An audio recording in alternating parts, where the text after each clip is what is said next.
হজরতুল আল্লাম শহীদ মরহুম আল্লামা দেলোয়ার হোসেন সাঈদী রহিমাহুল্লাহ, ওনার স্মৃতি বিজড়িত আজকের এই ঐতিহাসিক প্যারেড ময়দানের তাফসিরুল কোরআনের প্রোগ্রামে সব আছে।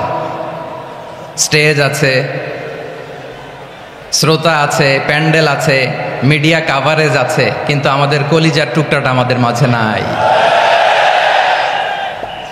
আজকের এই প্রোগ্রামে আলোচক হয়ে এই চেয়ারে আমি না বসে ওই শ্রোতাদের কাতারে বসে যদি আমাদের আল্লামার নুরানি চেহারার দিকে তাকিয়ে ওয়াজ শুনতে পারতাম, আমাদের হৃদয়টা ঠান্ডা হয়ে যেত, আমাদের তৃষ্ণার্ত হৃদয় শান্ত হতো। সব আজকে আছে, কি যেন নাই, ঠিক কিনা বলেন?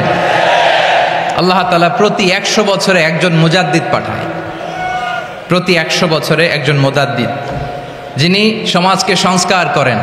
আল্লামা দেলোয়ার হোসেন সাঈদী রহিমাহুল্লাহ ছিলেন তেমন একজন মুজাদ্দিদ। চিৎকার করে বলেন ঠিক কিনা?